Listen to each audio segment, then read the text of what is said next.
Hey everybody, welcome to the Bass Shed Podcast. My name's Ryan Roberts. How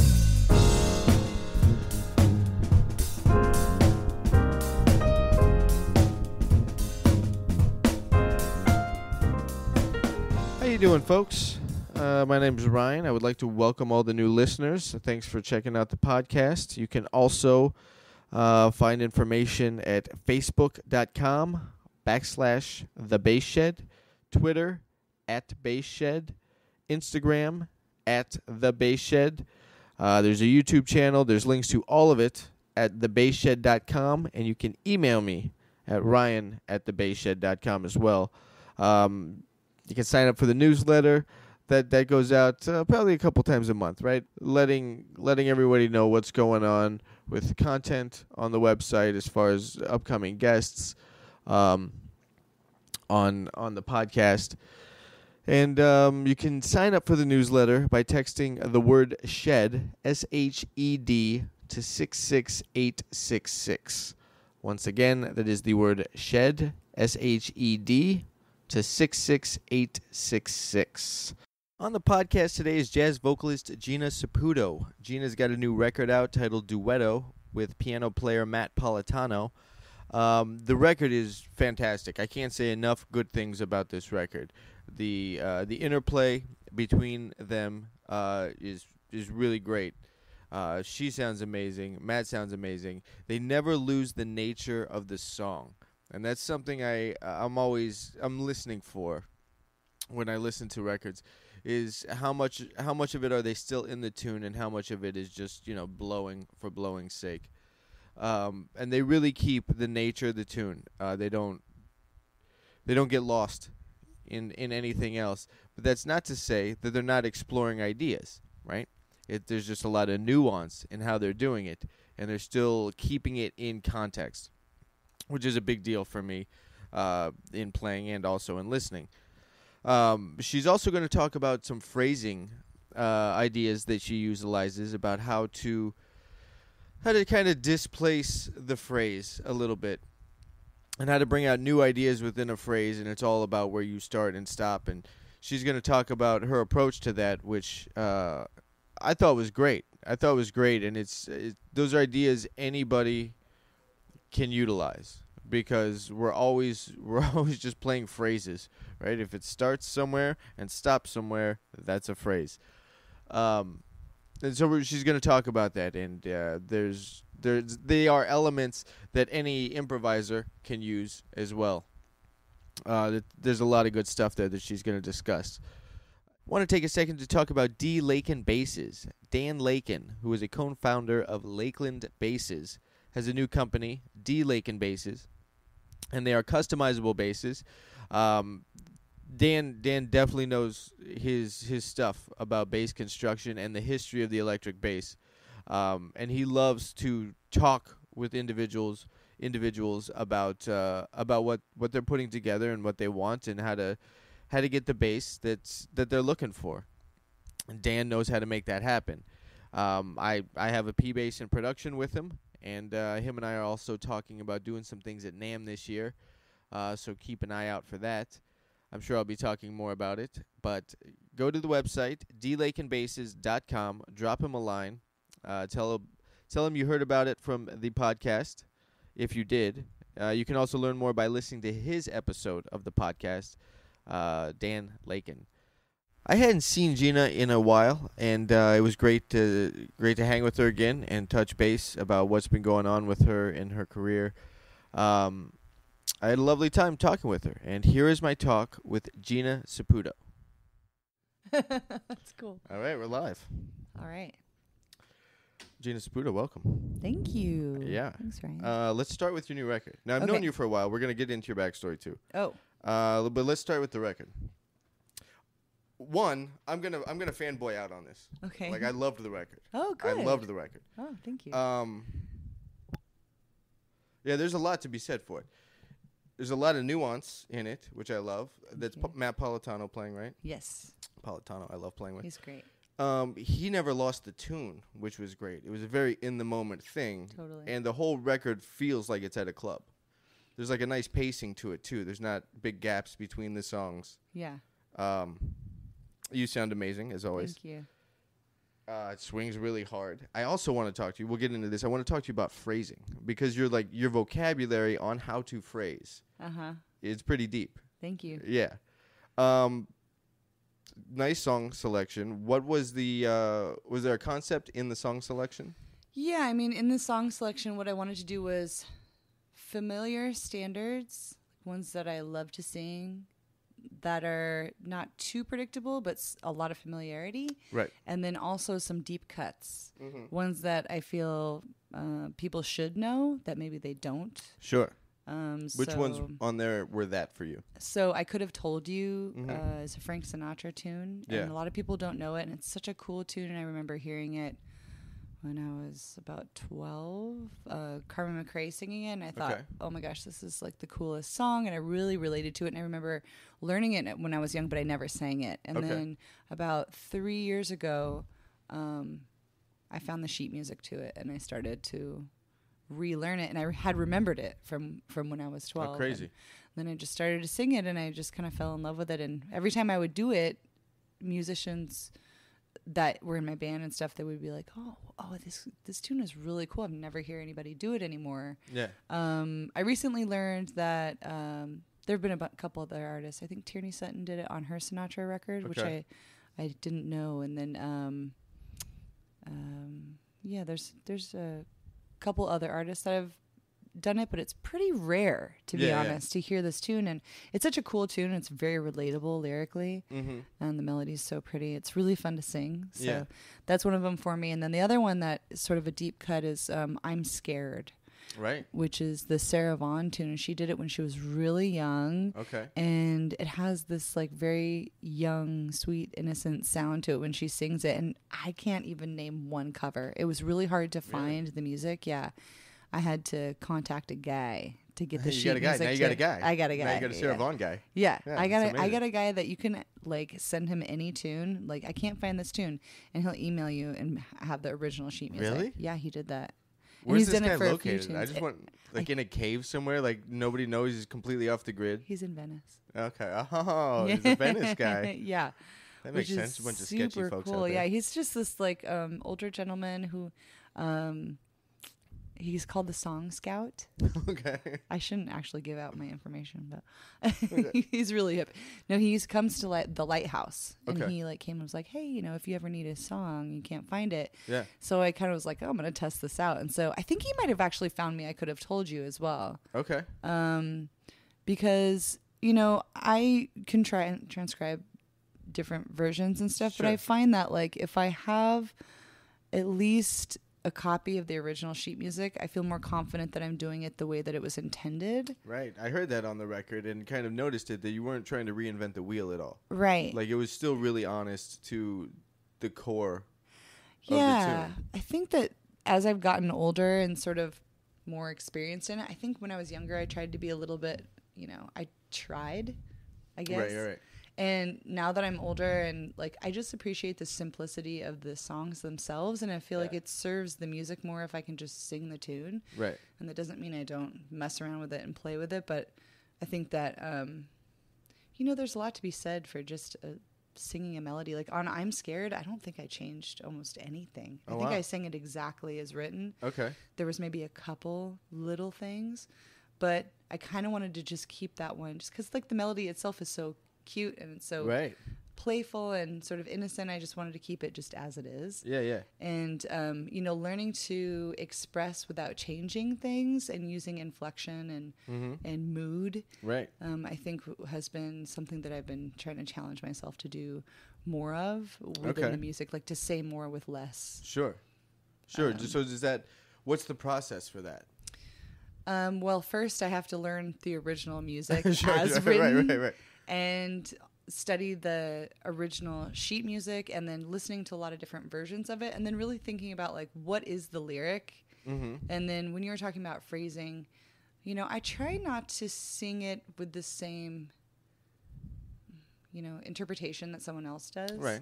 Because I'm trying to think about what does this lyric mean to me and what does the lyric mean in context with who the writer is and the time period and all that stuff, and then how does it really speak to me, and then try to phrase it in a way that's new and fresh and unpredictable. So you're really identifying with the material almost like an actor would, like getting into character, so to speak.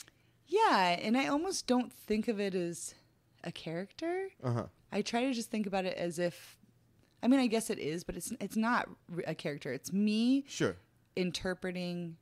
It's right. It's not. You're not being an imposter to sell the song. Yeah. But you're really digging in deep on where it's coming from and the context and all that. I'm trying to serve the song. Sure. Yeah. I think that's probably my main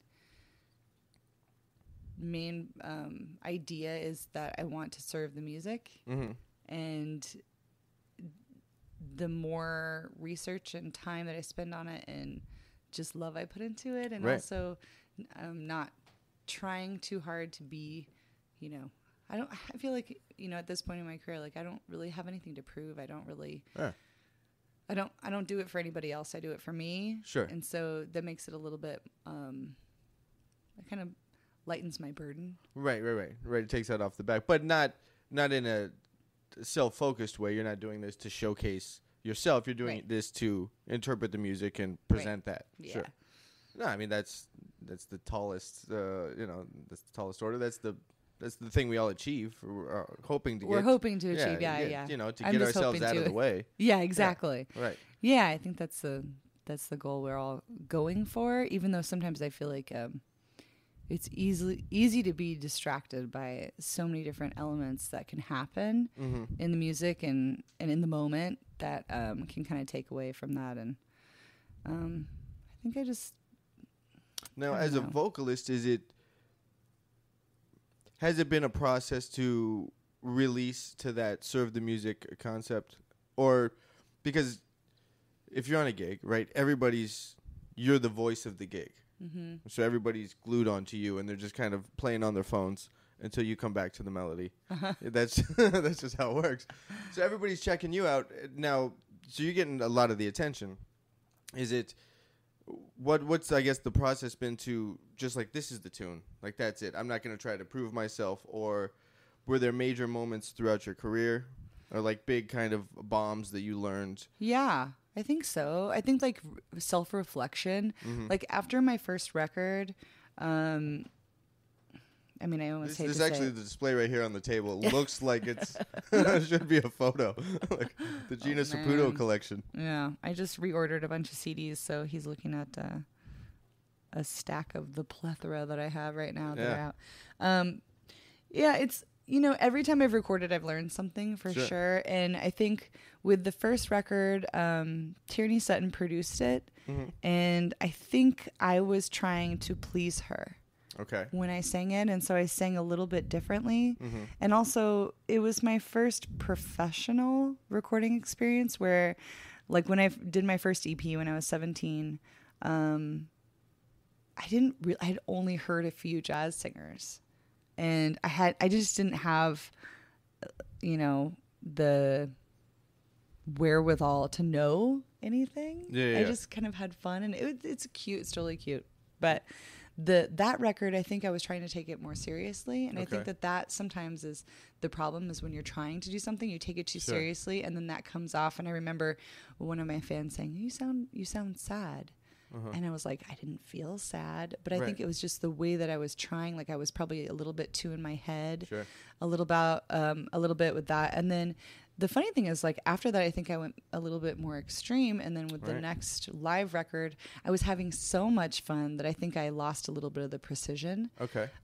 So I just wanted it to be this balance. So I've worked really hard on my pitch and my time, just to try and be the best of all worlds as much as possible, where I'm not going too far in any direction, and hopefully just, letting go of it a little bit, I think, and being present in the moment and kind of just like playful. Yeah. I think that was pretty important for this record. And I really just needed to have something out, because none of these records have been available at all. Oh, really? This I just released digitally. My old 2003 record, I released it digitally for the first time 2 weeks ago. Yeah. And this one is not available anywhere. You can't get it. And that one... And this one was going for like $175 on eBay. Really? Yeah, because it's like not, you can't find it. But now I have it. Only release like 5 at a time. I know, right? Like, keep that going. I know. Well, I'm only doing pressings of 100 at a time. Yeah. And it hasn't been pressed since 2012. But now it's digital, so that's good, I guess. And then Duetto, that's why I did that one. And so I have something out because of the other thing that I'm on. Mm-hmm. I wanted to have music out. Sure. For when that happened. Right. Why the decision to make it a duet album, a duo record? Now, I love duo records. I think, I don't even know if I want to say it, but I couldn't afford anything else. Sure. I really couldn't. No, I really couldn't. And that's why I haven't recorded in years. Rehearsals and like paying the dudes for rehearsals, and yeah, it's really expensive. This last record that I did in 2012, I wasn't able to release it and had already paid for all of it. Oh, man. So I lost thousands and thousands and thousands of dollars. Sure. And I had to like, pay it back. Yeah. And like move on from that. And I have a family and it was really, really tough. Was that a little, that's a traumatic experience. It was, yeah. Career-wise, like, did that make you a little gun shy going into doing it again? Yeah, but in this career, like, I don't think I've ever, and probably most people can say this, like, I've had a lot of experiences that have been like, it might make somebody quit, it hasn't been an easy road. No, I don't think it is for everyone. Yeah. I don't know how these... It's like repetitive soul crushing. Yeah, rejection. Yeah, rejection. And that's when you're not even inside your own head about it. Then you start thinking about your own artistry and forget about it. Yeah, totally. It's like there's just been these rough patches, but like I persevere. I don't do it because it's easy, and I don't do it because for the money. I don't do it for any of that. Right. So I just keep doing it and hope the next thing will, work out. And yeah, I don't even know. I like it though. I like the duo record. Obviously, thank you. You and Matt Politano, you guys go back. Yeah. You guys been working together a while. Yeah, right? A long time, and we trust each other musically, and I think that's really fun for us. And we have this sort of the same type of mentality about and approach to the music, which is just be in the moment. Mm-hmm. And, have fun. Sure. Enjoy it. Yeah. No, that's his whole thing. Like we were just on a gig, like some gigs over the last few weeks, and like he's hilarious and always, we're talking about like Norm Macdonald skits. Yeah. Like that's all we do is talk like sharing Norm Macdonald jokes. Yeah. Yeah, he's got a great sense of humor, really dry sense of humor. Yeah. But he's hilarious. Yeah, he's great. But it's funny because he only gets existential about playing jazz. Yeah. Like he gets super existential about it, but he's amazing. Yeah. I think he's kind of in the same boat as I have, where we've been, gigging in LA constantly for years and years and years and years. And, who cares? Exactly. So, I mean, right. No, I feel the same way. Like, it's like, man, nothing changes except new kids come out of school. Yeah. They get all the gigs. Yeah. That's the only thing that changes. Now I'm just old. Like, still doing the same gigs. Like, what the hell? That's funny. It's the same thing. And I think for a while it was sort of like, well, it doesn't matter anyway. Mm-hmm. And that's kind of the mentality we came into the studio. It was like, we care about the music. The music matters to us. And that's like the thing. But it's like, what's this for anyway? But like, since I've released the record and everything's been happening, it's like people do care, and I know that they do. Sure, and that's a great record. Thank you. It's definitely something to be proud of. It's a fantastic record, Thanks. And it's not. I think there's a lot of life in it with just the two of you. I think so too. It's really. And you can hear the musical connection between you two. Like, it starts off with Ain't Misbehaving, and he's just like, bing. Yeah. He plays one note. Yeah. Which is, like, because I know him, I think it's hilarious. Yeah. But it's also, you're trusting each other with this space. Yeah. Which is fantastic. It's not a big piano intro, and then here comes the song, and then, there's a lot of everybody's carrying their own weight on the record. I think that first tune I started out singing a cappella, and then it's funny because when he plays the one note, it's almost like, is she in tune? Yeah. I didn't think about that. But it's kind of fun. It's we try to like just keep it fresh and enjoy it, and I don't know. I was really actually quite nervous about releasing it. Really? Yeah, because I hadn't released anything in a while, and like the records that other people are putting out are just so highly produced, and there's so much going on, and they cost so much money, and I just couldn't do that. I couldn't do it, but I needed something, and I was afraid that people were gonna think it was too simple. Okay. Just having the duo. Yeah. Just us sort of like in this sort of raw environment, and because we did 13 songs, but only 12 made the record. Okay. And we did it all in 3 hours. Wow. And we did nothing more than 1 or 2 takes. Wow. And there's only one note that got pitch fixed, and I won't tell you which one. Okay. That was on the piano. Don't worry about it. It wasn't you. There was a bad C sharp on the piano. Yeah, and I'm really picky about the vocal on it, because I feel like in the past I feel like I really haven't sounded like myself in the studio, just in the way that the compression or mix of the timbre of my voice has been manipulated, has made it feel like it's not really what I sound like. Sure. But with this record, I had Tony mix it like 4 times, and I was really picky about the compression. Okay. And about the what is your preferred compression ratio? 0. Fair. Okay, so he was adding it. He just kept adding it. He had normal compression. Yeah. On it, he sent it to me, and I said, "Okay, well, can we do a little less?" And then I said, less reverb, less compression. Right. Can we, add a little bit more of this and this? And then, really, it was stripping things away. Okay. And then I got the 3rd mix. And I was like happy with it, and I was comparing the two and going back and forth. And I was like, you know what? I was talking to this engineer who was involved with a lot of different projects. We were talking. He's like, I just like nowadays everyone puts compression on the vocal, and I remember in the past like hearing stuff and going like, I think that doesn't really sound like me. I think it's the compression, And so I just said, could you send me one with just no compression on it? Yeah. And just see, like completely dry, no compression, no reverb, no. Just a little reverb, a touch of reverb, but no compression. Right. And because I like it just a tiny bit of reverb where it just sounds pretty natural. Anyway, he sent it over, and I played it for a couple of people next to the other mixes, and it was like instantly, like it sounded like my voice. Great. So I was really happy with that, and I called him and I was like, "What do you think?" And he's like, "You were right." Nice. So I think he agreed too, and I think that's just so customary nowadays to compress the voice, which is probably something more common in like a pop tune. Sure. Like you put compression, that's what you do, but for a record like this, like it's just voice and piano. There's no peaking in the volume. I sang really light and quiet, and I didn't really need to have the compression. Like it wasn't necessary for the recording itself. Right. And it helped my voice sound rounder and warmer. Yeah. I think. Yeah. So it just gave more richness to the frequency. Okay. How long ago did you track it? A year. Okay. Yeah, that's fair. Yeah, a year ago. We did it last October, and then released it November, or the week before November 1st, digitally. Okay. But you got vinyls going now, right? I got the CDs. We did my CD release party last night. Where? It was just a small house party for this Cal Jazz, which is a jazz association in Rancho Cucamonga.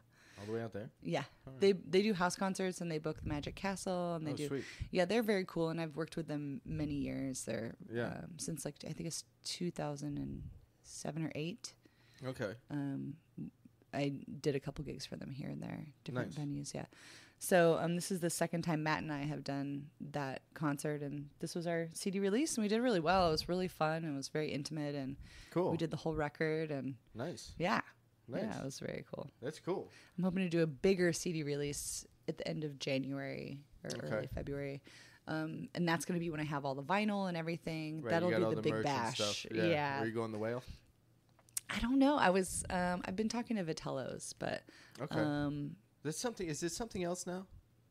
Vitello's. It's called Feinstein at Vitello's. That's right. Oh, at Vitello's. Yeah, I think. Place, Feinstein at place Vitello's. Just can't lock in. You know what though? The Feinstein thing. Yeah. It's a good thing. Yeah. Yeah. Well, right. It adds a whole nother layer to it. They redid the room. It looks the upstairs? so nice. Yeah. Really? Yes. Have you done the Feinsteins in New York? No. No. I've never been there. I know it happens. happens. Actually played in New York. Really? No. You know why? No. I don't try to get gigs. You know what? I don't try to get gigs. Yeah. I really don't. I only just take calls. Yeah. I used to try to get gigs, and then that's soul crushing. I did that like 15 to 20 years ago, and I did it enough that it got me really busy. Right. And then I didn't need to, and then I stopped, and now I'm gigging as much as I want to be. Good. So how was your process of that? How would you speak to the vocalist or musician who's doing the self-promoting, trying to get gigs? Well, I mean, first, it's know a whole what you're different nature doing. now. Yeah, I mean, nowadays you got to have an online presence. Yeah, you're right. That wasn't a thing back when I was doing it. No, I mean, I think it was for me a little bit. Like, I had a mailing list, and I had my website, and I had my gigs posted, and I would make flyers, and I would email them, and I used to mail my flyers in the mail, and I hand cut them for every gig. Really? Until it cost me. Yeah. I had it all Kinkos. at home. I did it all. Oh, really? At home. Oh, yeah, man. I geek out on home office stuff for whatever reason. Oh, me too. It's one of the only areas in my life where I'm organized is the home office area. Dude, I love that stuff. I was going to go to Office Depot today. Yeah, and I was kind of excited about it. Shop. just to hang. I was like, is this a new size of staple? Right. This is good. Hell yeah, I need labels. Yeah, I need. Of course I need labels. I've been thinking about labels all day today. Honestly, it's ridiculous. Yeah, because I got to ship all these suckers. So, yeah, and home office is like I dig it. Yeah, I'm all about it. Yeah. Yeah. Home office for sure. Backstory: you're from Eugene. You're from Oregon. I forget where in Oregon. I say Eugene, but I'm from Springfield. Okay. One of the 38 Springfields in the United States. There's that many. There are. I thought there'd be more actually. But this is the home of The Simpsons. Is this The Simpsons Springfield? Yeah, it is. Really? Mm-hmm. Okay. Matt Groening just announced it like a couple of years ago. He said it in an article, and people were like, "Whoa!" So now I always thought they were Midwest. I don't know why. You know, if you we always knew. Okay. We always knew because there's a guy on a horse. He went to Thurston High School, which is in Springfield, for a period in his life. Okay. There's a guy on a horse when you drive in. There's a huge competition between Eugene and Springfield, and there's a river that runs in between. Okay. So it's all kind of based off of. All right. And you go down Main Street in Springfield, and it is pretty similar. Really? It's like Quickie Marts, nudie bars, auto club. Like it just looks very. What's the bar? What's the bar actually called?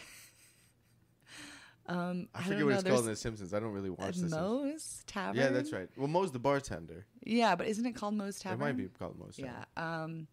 I don't know. There used to be one called Cheers there. Okay. And there's like there's a few. I don't even know if I could say. Anyway, there's a lot of bars down there. Yeah. There's Miss Kitty's OK Tavern.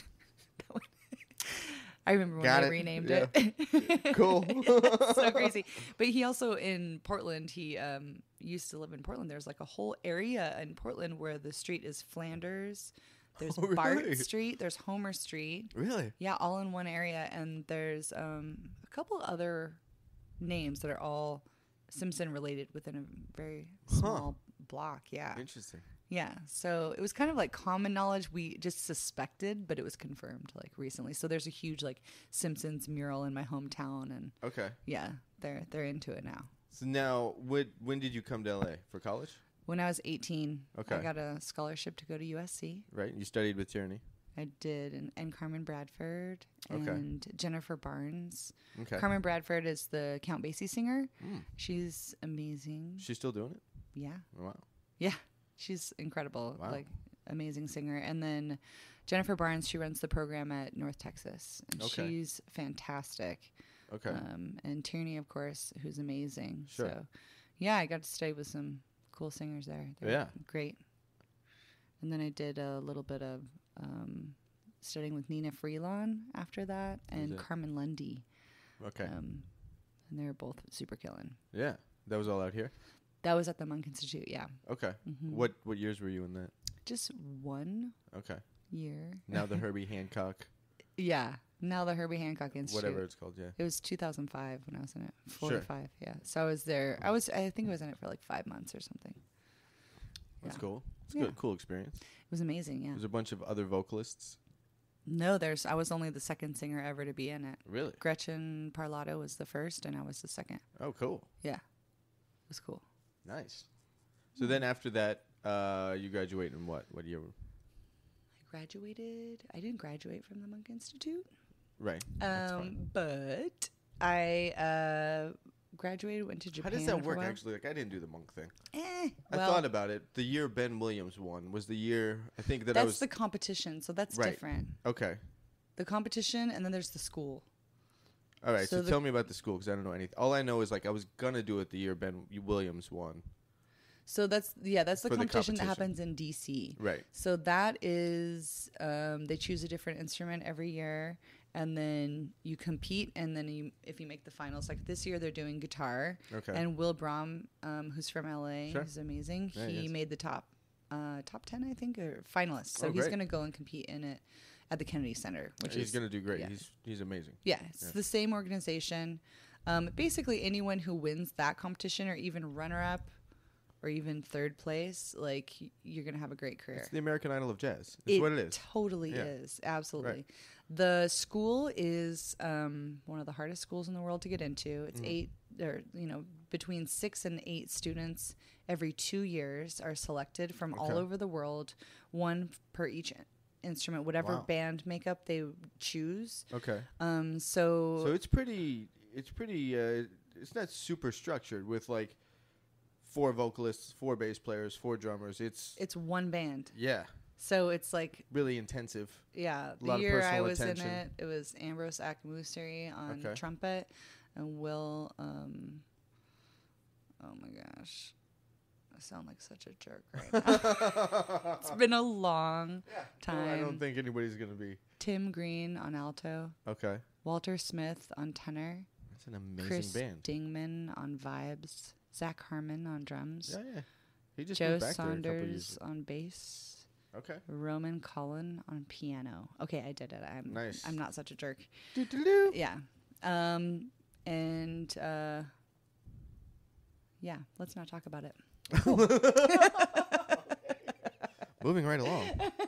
They pay you to be in it. So it's this amazing program. Yeah, they pay your rent, and then they give you a stipend, and then you go and you study. I mean, I used to shed super hard for assignments, like insane. Terrence Blanchard But that's the thing, right? Like, they pay you so you don't have to go. You don't do anything else. Yeah, work at Foot Locker while you're also studying with Herbie. Yeah, you are. That's you're what just you do. it. Like, if someone mentions to you, like, hey, do you know the tune Baltimore Oriole?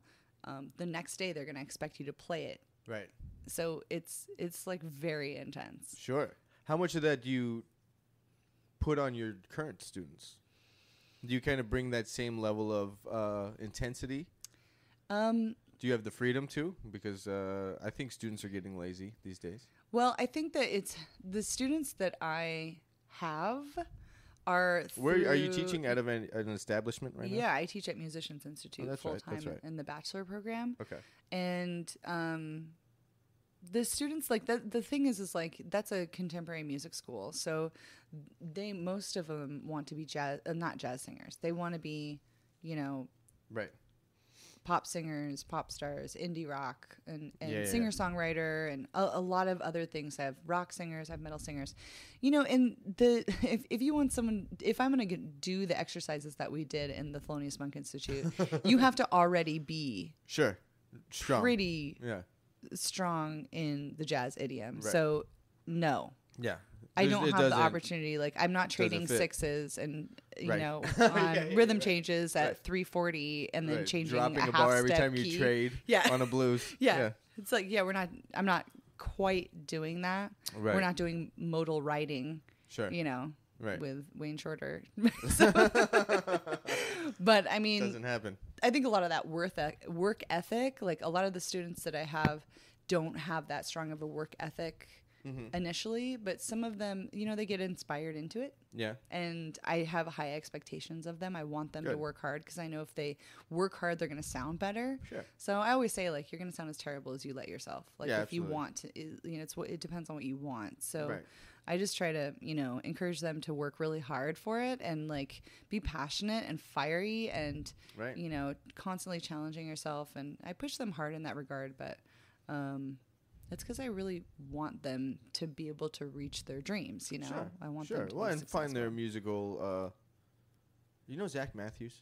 Bass player? Yeah, of course. He lives right down the street. Oh, really? Mm-hmm. Oh, that's right. I knew he lived down here. I play with him in Disneyland. Oh, sweet. Yeah. I talked to him when I first got to L.A., and I have since ran into him at a mutual friend's hangout situation.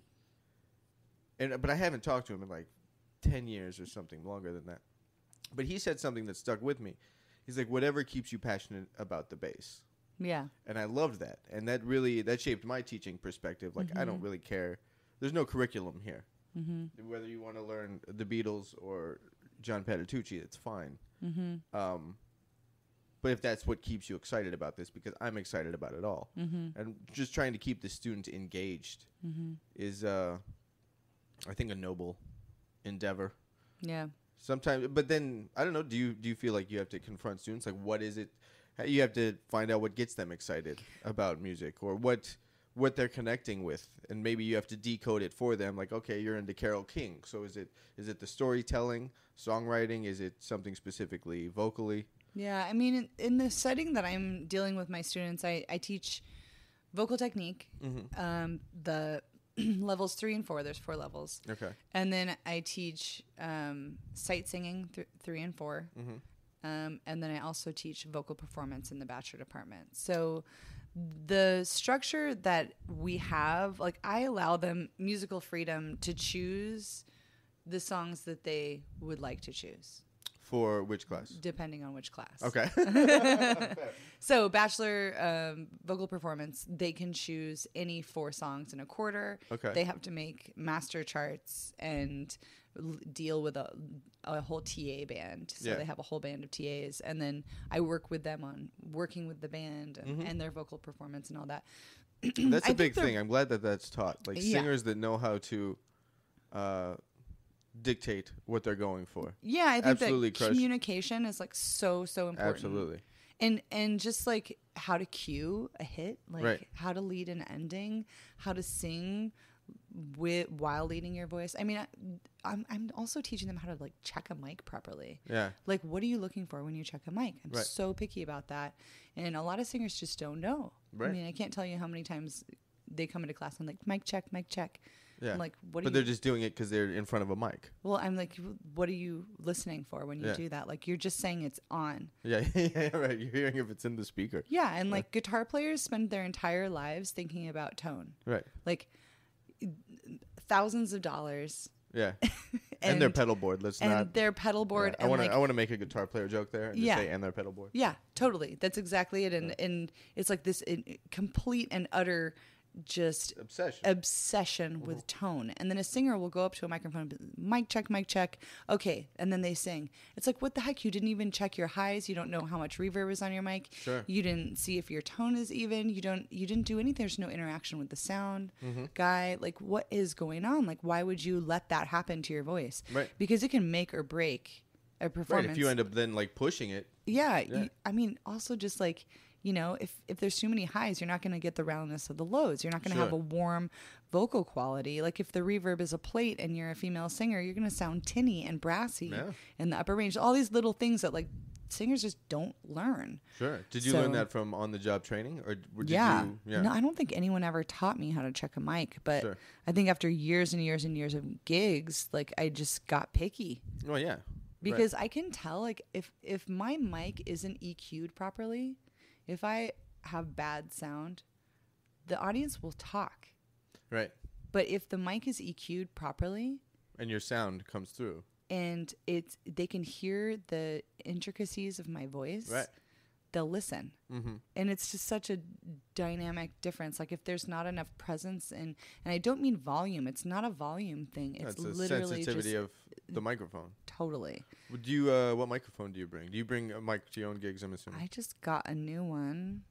I got the Telefunken M81.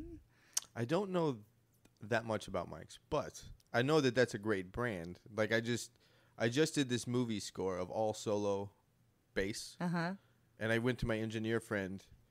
The director was hilarious. She's like, I'll just send you the movie and then just like send me a track back this week of like all the music. Whoa. I'm like, okay, so you must not want that much. You know, like you want me to do the whole hour-and-a-half movie in a week? Whoa. How's that possible? I did it. But no way. Did you really? I did it for all the scenes she referenced. And then I went back down there and then she just wanted more music. So then another week went by and I finished it. But Telefunken, like an amazing mic. I went over to my engineer friend's place. I'm like, dude, I can't just set up like a 57 in the tailpiece of my bass and get movie quality. It was a great mic. Yeah, I think it depends on. Was it a studio Telefunken? Yeah, it was a copy of the U87, whatever that. It might even be the Telefunken 87. I don't know. Yeah, but it was supposed to mimic the. Mine's a live mic, so it's more for performance. Yeah. But I've tried those mics. They're expensive. No, whatever he paid for it, he paid for it. Really expensive, and they're wonderful microphones. Like I loved their recording mics. They had two that I specifically like kind of went batty over. Okay. I've been using the same mic for like since I was 18. It was just a Beta SM58. Yeah. And it's been super faithful. I have it bedazzled with like, Swarovski crystals and purple. I think I remember that. Yeah. It's been a good mic. And then I have a couple 57s and I have one of those vintage replica 57s. Oh, right. Those are cool, but they're hard to sing into. Okay. Like, a lot of singers use them, but like they look good, but they don't sound great unless you're singing in the size of about a dime. Right. Because it's just a 57 inside, right? Right, but it has this whole armor around it. The so tank. Yeah. So it takes away, like, if you move up like a half inch, your sound is completely changed. Where's that centered within the casing of the mic? Is it right in the middle where that bar is too? Or is it like on the top of the bottom of that main bar? It's like right on the bar. Maybe a tiny bit above it. They're setting you up to fail. Yeah, totally. And That's you have terrible. to be like within like about an inch. Yeah. Because otherwise you lose all of the subtlety in your voice. Right. So you have to be really careful when they feedback easily and stuff like that. So I do those for shoots where the sound doesn't matter, but the look does. Sure. Right. But yeah, my Beta, I can't recommend that microphone enough. It's a great starter mic. It's relatively cheap and it sounds good in any room. It has a great presence, really nice warmth. The one I just got, the Telefunken, it's definitely an upgrade. Okay. But it's a different kind of mic. It has more mids in it. Okay. So I just have to be careful about that. And I want to make sure that I still get the roundness out of my low end. So I'm still like learning how to EQ properly with this mic. Every mic in your voice. Yeah, because every mic's different. Every voice is different. Sure. So, but I really do like my new mic. Yeah. Yeah.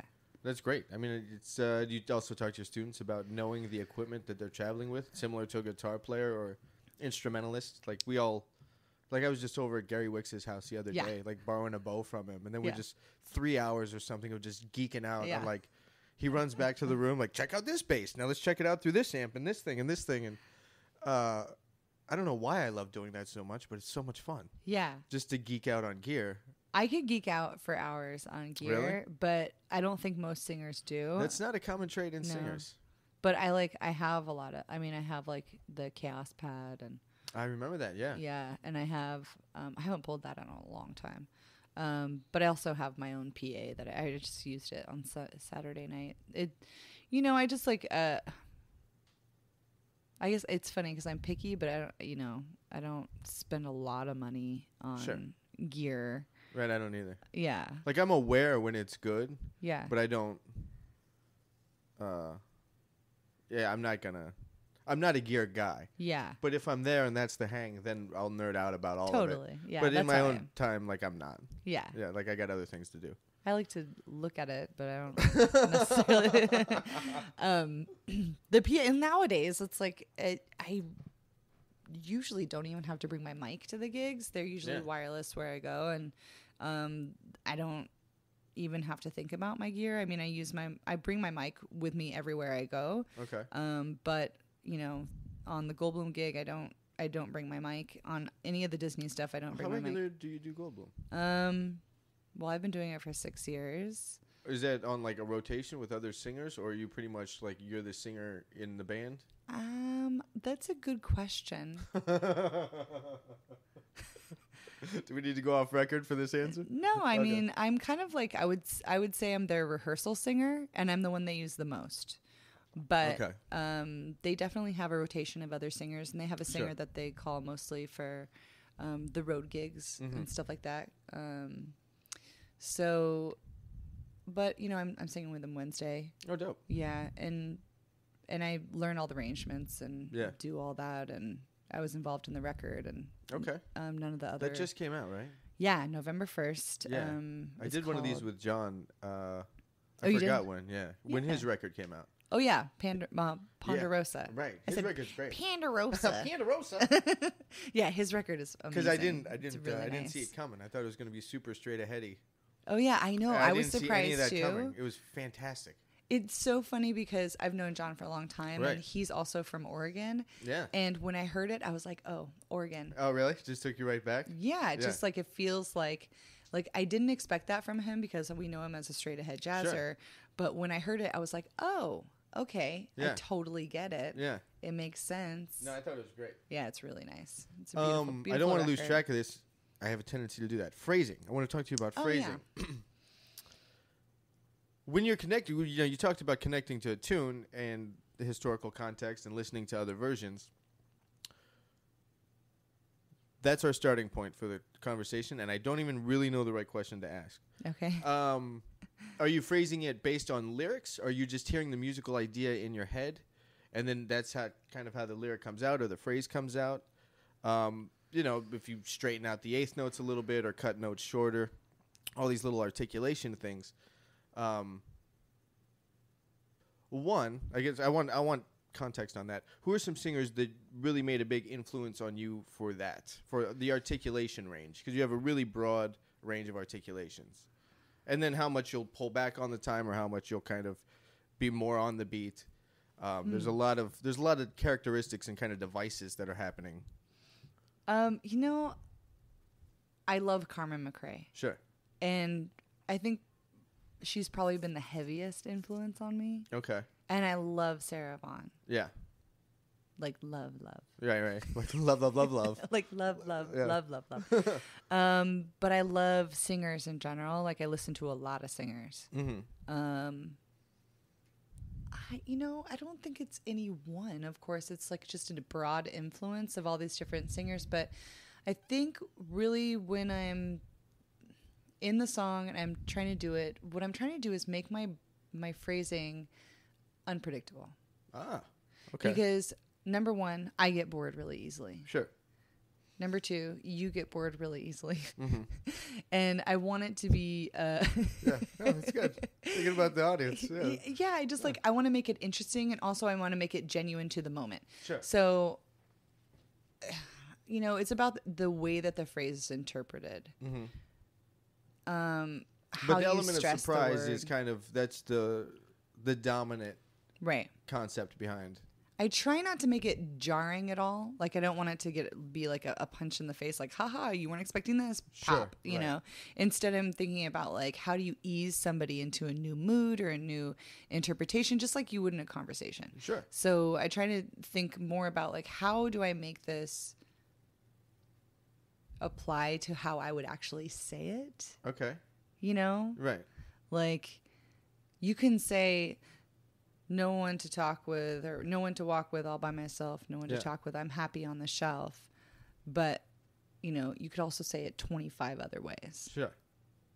So working on the inflection and the syllabic emphasis and, that's all stuff I teach in my classes. Like I wrote a book on diction. Oh, really? I have 3 books that I wrote, textbooks for MI, for vocal technique, and in the... Are they branded as MI published publications? Like, they are. Can you get them outside of MI? You cannot. They're ebooks in the MI bookstore. And then I just am finishing my 4th book, which is actually going to be available to public. And there's going to be 2 versions of that. We're just talking right now about getting it translated into Chinese. Oh, wow. Yeah. So we'll see. That one will be available. I know. Like, what? So random? Well, no. Like, there's a callback to the play and Sinisi. Like, it's somewhere in there. No one who's listening is going to get that joke. No, but. I know. Yeah, so I think it's a lot of stuff that I teach, and also I was really into drama.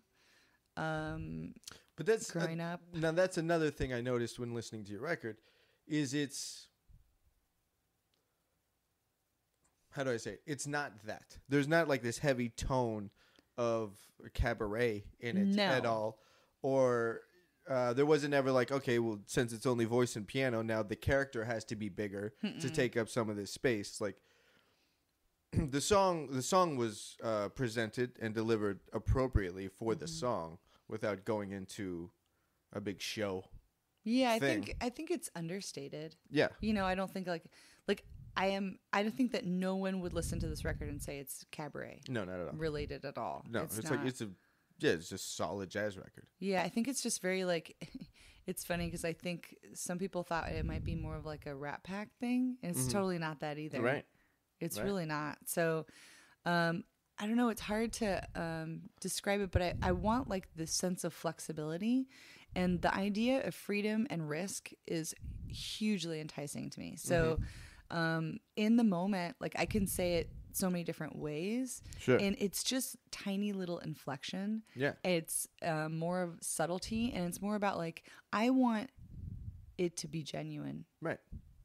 And I think that definitely comes across, like the attention to nuance, which I personally love. I love like really connecting with the nuance of a musician. Thank you.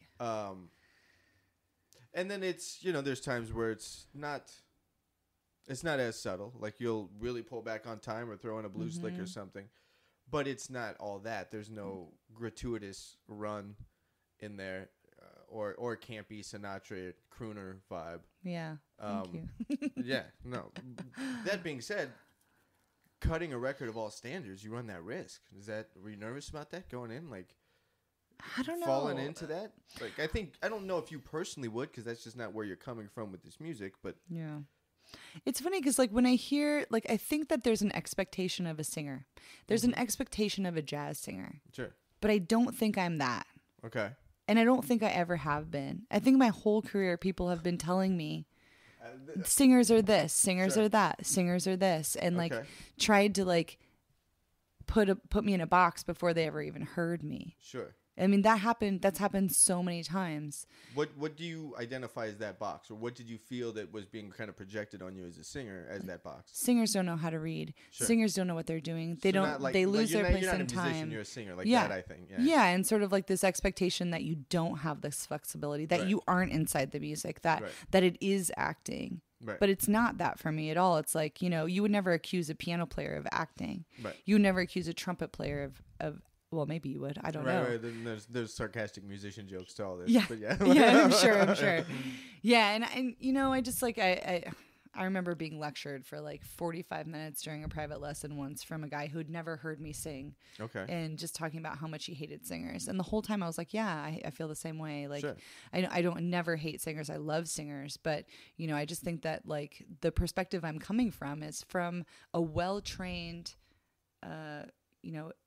instrumental standpoint. Right. And the voice is the instrument. The voice is the instrument. I've been doing it since I could talk. Right. So, I mean, I learned to read music when I learned to read. Mm-hmm. So to have this expectation that it's going to be like another singer would do it is like, to me, it's like, well, my personality is different. Sure. So I feel like this is more my personality. Right. So this is kind of what I like. Yeah. So it's... it's playful. It's not too serious, but at times it's kind of somber. Like I could have told you it's kind of somber.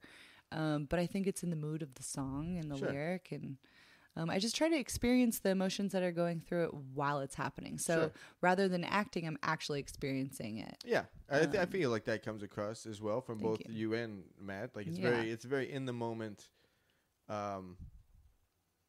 Very in the moment, and everybody's connected. Like you both are connected to each other about the song, and then connected to the tune. Yeah, it's really amazing record. Thank you. Yeah, I think of Politano like my musical brother. Yeah, we just like we get each other, and there's so much trust there that like we have each other's back musically, and it's so fun to do that. Like even in the when we did the record last night for the CD release, like there was moments that were like so incredibly fun because we were being so playful in the moment and going back and forth just in the push and pull of the time and like the phrasing. It was just like it I don't know how to explain it, but it's almost like a game of musical leapfrog where you just don't know what's going to happen and we always land on our feet. Yeah. And that's like, it's funny. That's a couple of the reviews have said that like she takes a lot of risk, but she always lands on her feet. Right. And I think that that's the fun of it is that we're kind of like, holy crud, what is going on? And then we're like locking it in. It's like, oh yeah, don't worry. We got this. Right. And that's kind of what makes it really fun. Yeah. Is just like, we're just like trying to rethink it a little bit. And just have fun and push the other one. In a respectable way. No, that's the best. And like I think those things only really come with people you played with a lot. Totally. Like I used to do this trio gig where we had a lot of that, and like I mean no one was ever at the club, so we could just do whatever we want, and it was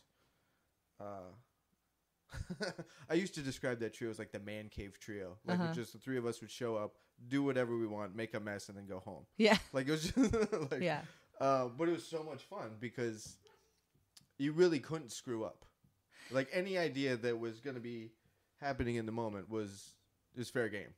And I think that that's actually a huge part of it is that I do believe that it is all fair game. Yeah. Like, and one of the things that I teach and coach in my clinics and stuff is fearless intention. And it's the idea that like what you do works. Right. Like, what if you just believe that? Because you've already done the homework to make it work. Right. Like so obviously you shed the idea or concept, And not even just like honestly, do I shed these ideas? I mean, probably throughout the years, like just in years of experience, but like I shed the changes. Yeah. You know, I know the harmonic movement. Right. I make sure I'm in time, but like did I like practice this in particular? Like no. Right. But I've done all the work for it to make it happen. So when I do it, it's sort of like more of the idea of, I talk about it like trying to possess like an inner badass where you're trying to just like be centered and be present and be like, this is what it is. Yeah. Rather than trying to accomplish something or like trying to experience an emotion or trying to make it something it isn't. It's like Fonzie pounding on the jukebox. Yeah. Like, I know this is going to work. Watch. Boom. Right. There you go. And that's kind of what gets the best result. And I find the more relaxed I am, the better everything is. Sure. And I think that in going into the studio for this, it was sort of like just like, let's just go. Let's just do it. Yeah. Let's do it. And let's have a really good time. And let's like goof around musically. And let's have a ball. And like, let's do it. Yeah. And I just went in with like a list of tunes. I knew kind of what I wanted to do. Yeah. And we did the whole list. That's amazing. And that's what the record is. Which one didn't make the cut? But not for me. Okay. And I'm talking to my label in Japan to see if they want that as the bonus track. Oh, nice. Well done. So we'll see if that's going to happen. Yeah, it's cool. I think I like that you did Willow Weep for me. Like that's just not a lot of tune. That's not a tune a lot of people call, but it's a great tune. I love that song. I've been singing that since I was about 15. That one's a really good one. It's I think Eden Atwood did a version of it, and when I didn't have that many jazz records, and I really liked what she did with it, and so I did something else with it. Yeah. But that song was a big influence on me when I was young. Nice. What is the process to teach? Say the thing. Fearless abandon. What was the fearless intention? Yeah, fearless intention. So getting them to understand this, I kind of want to know more. Like I'm fascinated by this. getting the inner Fonzie together. Mm-hmm. But then how do you just trust that? It's just kind of this release, like almost effortless mastery concept? Kind of. I talk about like, what's your greatest fear? Like, what's the worst thing that can happen on stage? Sure. Like, what, you pee your pants, you barf. Right. You Those are bad. Yeah. Lady Gaga's. Right. Fergie peed her pants. Right. Like, Justin Bieber barfed. Lady Gaga's biffed it. Like, are those? If I'm trying to like assimilate this in my own world, like, well, I'm just not going to impress the cats. Like that's probably the true. Thing. Like, it's completely ego driven. Yeah. They're not going to think I'm awesome. They won't think you're awesome. No. Like, so what if I just tell you they're not? Right. Exactly. So like, you have to just accept that. You're not until you get there. Right. Exactly. And also, you don't do it for them. Right. So trying to and I do that with my students too, is trying to make their performance less academic and more about the song. Like, be in the song. Sure. Like, get out of your own head. It's not about you. It's actually about the song. Right. So that's a tricky thing to do. But I think one of the things you can do is make it look easy. Sure. So you can work from the inside out. You can work from the outside in. So I give them the tools in this, when I'm doing it, is how to approach it intellectually in the woodshed in order to make it so that you can make it look easy. Sure. So it has to be so under the microscope. Right. That it won't ever be again, kind of. Yeah. There's a better way to say that. The other thing I tell them is like, people don't really care. Right. Like, as much as you think, like all of the little thoughts that you're having. Yeah. Like, get over it. Like, it's not really about you. Right. Like, people don't really care. Like, if you go and screw up, you're going to have another opportunity. It's not one big shot. Like, so many people in the music industry say like, oh, this is my big shot. There's never one big shot. That's not it. It's not one big break. It's like a series of fractures. Right.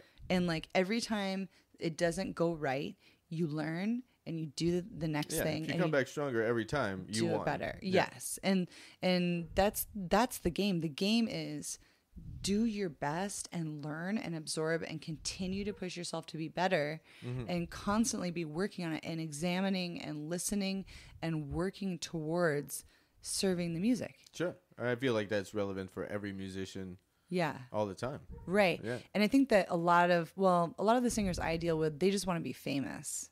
There's that. And that totally can get in the way of everything else because they don't have the skill set to be able to make it on a tour, to be able to sing long enough to, not get a vocal injury. Sure.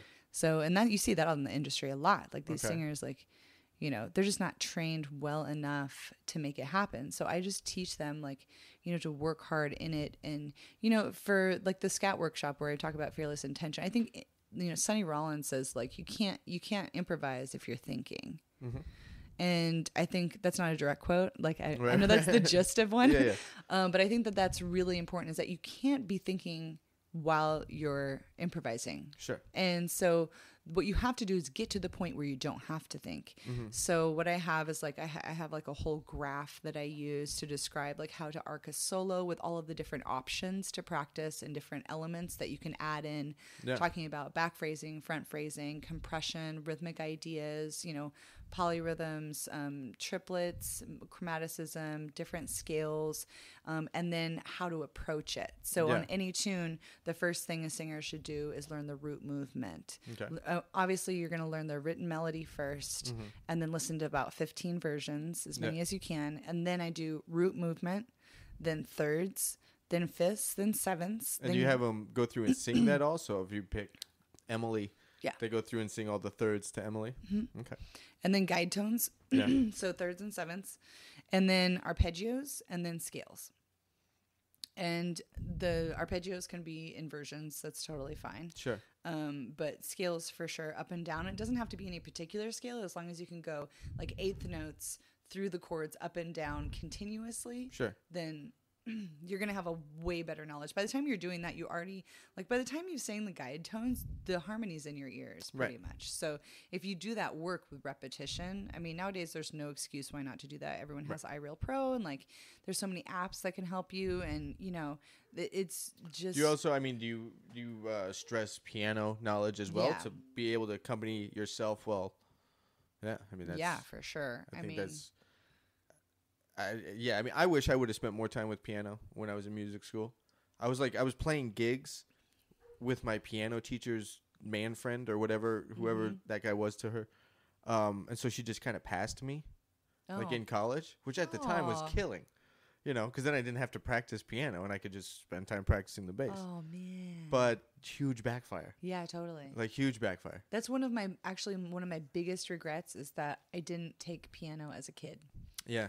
Because I didn't start piano until I was in college, and I can get around changes, but I'm not a pretty player. Right. I try, but I don't perform piano, but I do shed piano. I mean, I play every day for my classes. I accompany students in every class, and I work on my voicings and I try, but I stumble a lot.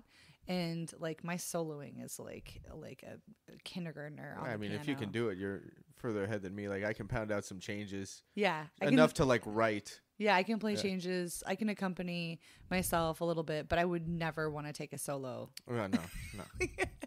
That's not an option. Yeah. I can scat my booty off while I'm playing changes, but I can't. That being said, great solo on Ain't Misbehavin'. Oh, thank you. Yeah, it's a fantastic solo. Thank you. Yeah. Ooh, I appreciate that. Oh, what's this? Oh, sorry about that. No, all good. So that fearless intention is sort of building up the skill set so that you can use the tools when you need to, so you don't have to think. Sure. And then I always challenge singers to move the breath. So when we're talking about phrasing, for me, where the breath happens within the phrase? Within the phrase. So, if you're doing autumn leaves, the falling leaves drift by my window. Usually this is what singers do. The falling leaves, breath, drift by my window, breath. The autumn leaves, breath of red and gold, breath. I see your lips, blah. Right. Okay. So, So the breath is super predictable. Sure. So if you can move the breath to make it less predictable, you make the listener listen because they'll tune out right away. Sure. So the falling leaves drift by my window, the autumn leaves of red and gold. So I took 3 breaths where you normally would take 4. Or you can go, the falling leaves drift by my window, the autumn leaves of red and gold. Sure. There's so many different ways that you can do that by moving the actual breath. So what I encourage singers to do, and this it is brings something different attention to the lyrics. Exactly. Like in the way you just sang it. Now I'm focused on red and gold, not the leaves. Right. I'm focused on the color. Which brings a whole different life to it. Yeah, it's got a whole different mood now. Right. So when I think about a lot of times is actually painting a picture with a song. So everything you sing creates a brush stroke. Yeah. And so if you're doing that, if you can paint the picture of imagery, so the words red and gold create more imagery. Right. So if you can do that, the second time you can bring something else out. Right. So you can actually bring out a lot of different elements in the song that people usually don't think about. Sure. So I think about it as moving the breath. So one of the exercises I have students do is, and something I've done many, many times, is I print out the lyrics 5 times. Okay. And then I take notes on 5 different performances, just marking their breath. And when I do that, you can see the regularity or the irregularity of the breath structure based on the phrasing of the song. And then what you can do is say... Do you find common elements between the singers? Like you're transcribing breath marks. Yes. Yeah, okay. But so then if you listen to Carmen McRae versus Tyranny, this is where this is a go-to move for them. Do you find a lot of... Yeah. Okay. A lot of that. Nice. But a lot of times it's totally different. Yeah. Sometimes the breath is you can't move it. Sometimes there's limitations to whatever the song structure is, depending on the song. Sure. But many times it just hasn't been rethought. Yeah. Or it, so if I hear singers doing it the same way every time, that's my motivation to not do that. Right. Or to also just use the breath more to get through a phrase. I mean, Sarah Vaughan would sing full on. She did in Sassy's Blues. She sang 1 note for 12 bars. At what tempo? It's a nice medium. Okay. Damn. Yeah. And it was her scat solo. So she just did it. Post up right here. Right. Yeah. And I think that within a phrase, singers always think oh, I need a breath. Oh, I need a breath. Oh, I need a breath. But actually when you take less breaths, it's less distracting. Sure. So a big problem I have with a lot of pop singers is like there's certain pop singers that take a breath every freaking bar. And so all I hear is their breath. And sometimes it's like, like, I'm like, just shut that breath up and take less of them. She doesn't need that many. Right. Like if you're actually singing with your abs, you can go a long time without taking your breath. Sure. Like if you do breathing exercises, you can go 35 seconds easily without taking your breath. And people who've really trained, you can go like 45, 55 seconds. That's crazy. That's a long time. That is long. Right? So if you can actually sing through that, you don't need a lot of air to sing. Right. You can create tone with almost nothing left in you. So as long as you don't squeeze your throat, you can actually create tone until you're completely gone. Right. So using that breath and trusting your voice enough to be able to use that breath can create like so much different, so many different options for the phrasing. Sure. And it just helps rethink the structure and creates a different life to the lyric. No, I love that because when I've taught bass students about soloing, I have them breathe. Yeah, that's great. So like they breathe out while they're playing, and so that they take breaths, and like it will give it a sense of phrasing because there's no breath work or there's no human element to a stringed instrument. You can right. Until your hands get tired or you get lost on the fingerboard or something. So I would do that, but like that's a fantastic idea for any improviser is to really reimagine the breath of the phrase. And for instrumentalists, like I can hear if an instrumentalist knows the lyrics or not. And that's something that means a lot to me. Yeah. Like, because if they phrase it in a way that's impossible to phrase vocally, or if they say the syllables, like if they're breaking up in the middle of a word, the phrasing, things like that, like I really... An instrumentalist. Right. So, then they're just playing the changes or... Yeah. They're not really playing the built-in phrasing of the tune. Well, it's Is that almost kind of like, what you hear? It's like if they're like if someone goes ba-da, ba-da, that phrasing right there, it shows that they don't know that the word is autumn or falling. I see. The falling leaves. You would never phrase it like that. Sure. But if someone goes the ba-da, ba, right, it connects the lyrics. Yeah. Ba-da, ba, ba, ba, ba, ba.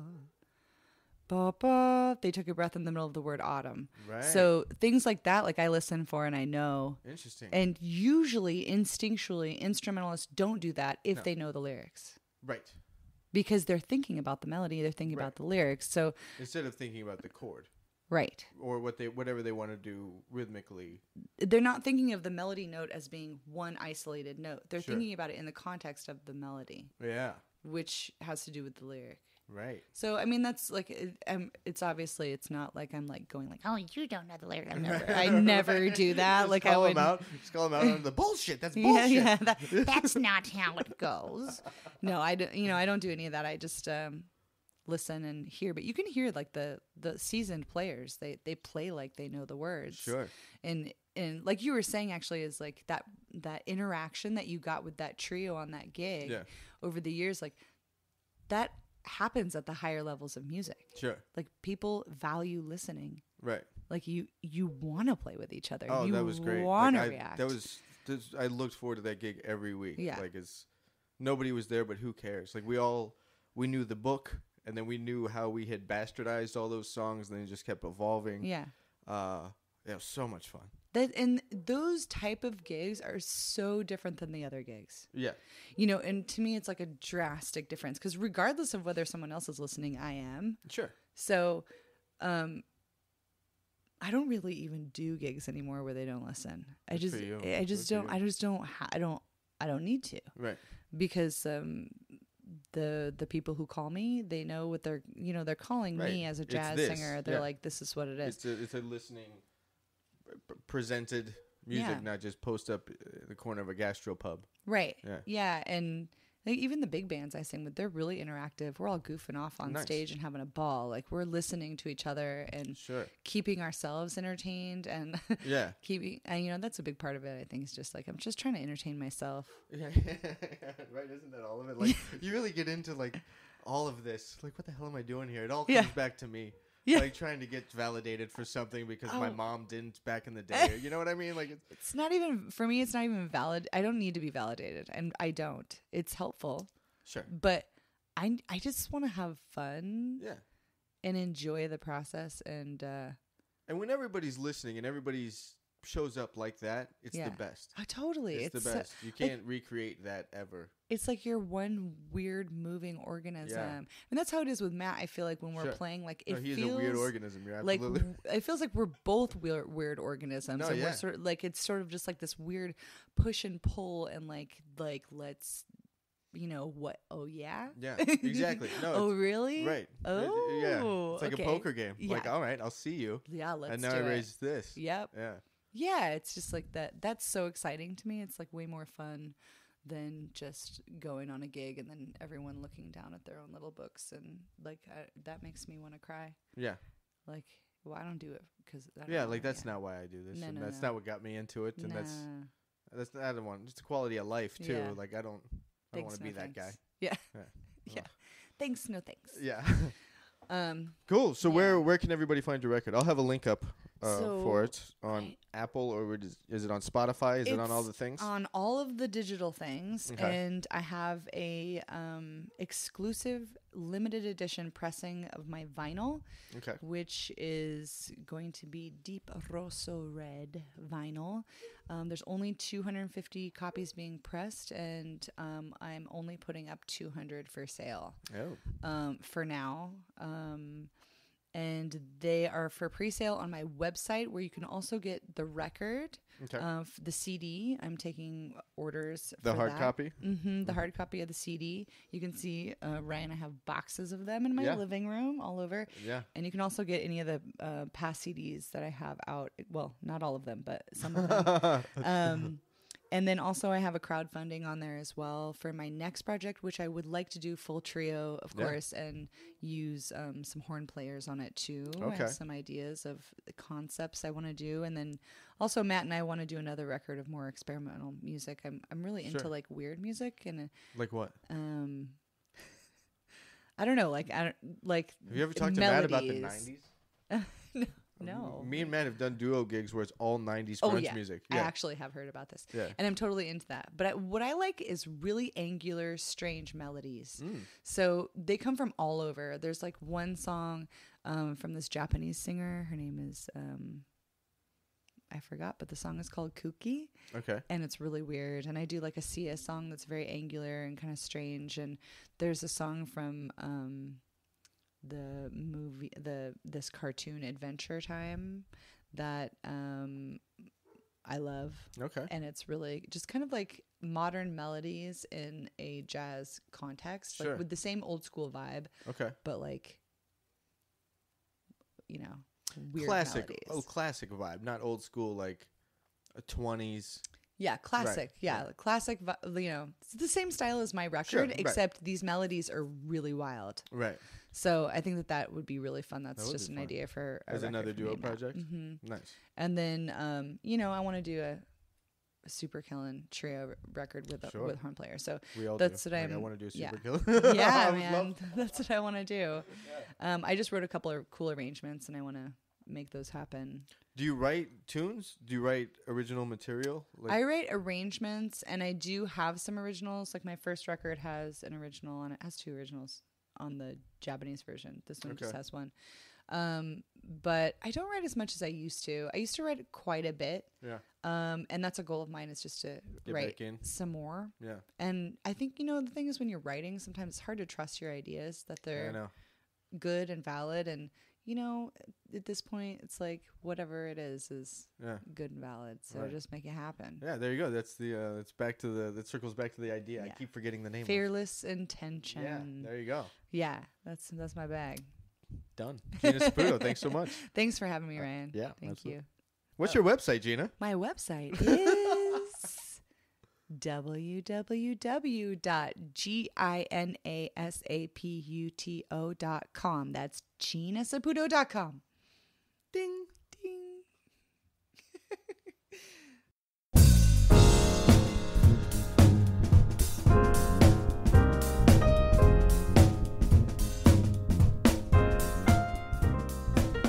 If you have enjoyed this episode and would like to know more about upcoming guests and other Bass Shed happenings, you can text the word SHED, S-H-E-D, to 66866. I try to make it easy. I try to make it easy as possible to stay connected. And let's be honest, we're all sending texts throughout the day, so just shoot me one. Shoot me one that says SHED, S-H-E-D, to 66866.